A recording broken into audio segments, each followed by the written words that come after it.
মানে এক কথায় অসাধারণ, মানে যে স্বাদ বলে প্রকাশ করতে পারবো না, এত মিষ্টি আর এত স্বাদ।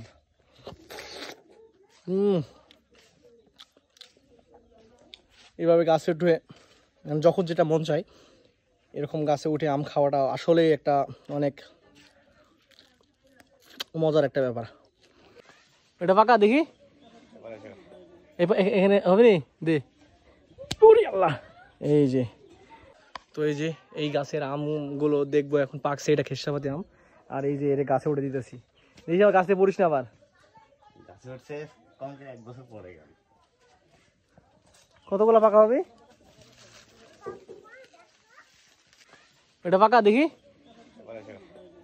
এখানে হবে নি দে। আল্লাহ, এই যে একদম মানে গাছ পাকা খেসাপাতি আম, এটা খেতে অনেক ভালো লাগবে, অনেক, এটা অনেক স্বাদ। যে দুইটা হইলো, আরো বাড়তেছে, অনেকগুলো হবে। ওরে আল্লাহ, ধাম করে পড়ছে একটা নিচে, মানে গাছ নড়ছে, নড়ার পরে এই আমটা পড়ে গেছে। মানে খেসাপাতি আম পাকা শুরু করলে একসাথে অনেকগুলো পাকে। এই আমটারে আপনারা হয়তো অন্য নামে চিনবেন, এটা হচ্ছে হিমসাগর আম। এটা হিমসাগর আম।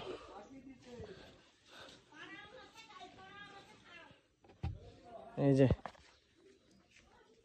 আর আমরা ছোটোবেলায় এরকমভাবে গাছে উঠে আম পাড়তাম। আম পাড়ার পরে মানে গাছে থেকে আমরা যে মানে চাকু দিয়ে আমরা কাটার আগে আমরা এইভাবে খাইতাম।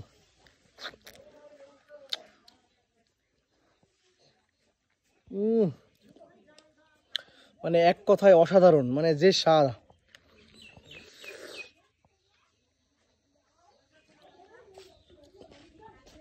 এই আমটা আমি মানে বলে প্রকাশ করতে পারবো না, এত মিষ্টি আর এত স্বাদ।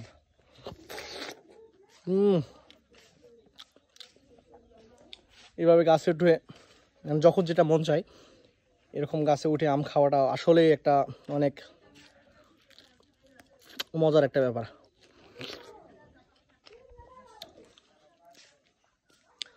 আর বর্তমানে এখন রাজশাহীতে খেসাপাতি আম মানে ব্যাপকভাবে পাকা লাগছে। আর এটা এখন প্রায় অনেক দাম, 2000 টাকার উপরে মন চাচ্ছে। বাট এটা শহরে এলে প্রায় 100-150 টাকা কেজি। আসলে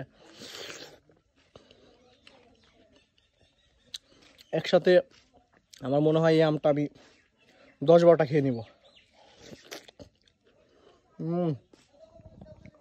দেখুন, গাছটা কিন্তু খুব বেশি একটা বড় না, ছোট গাছ, তারপরে এত পরিমাণে আম ধরছে, অনেক আম ধরছে। তো আমটা আমি শেষ করি।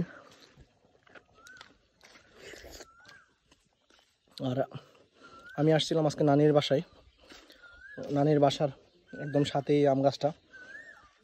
আর দেখলাম অনেকগুলো পেকে আছে, তাই এই খেসাপাতি আম খাওয়ার লোভ সামলাতে পারলাম না, তাই সাথে সাথে পেরে এখন খাওয়া শুরু করছি।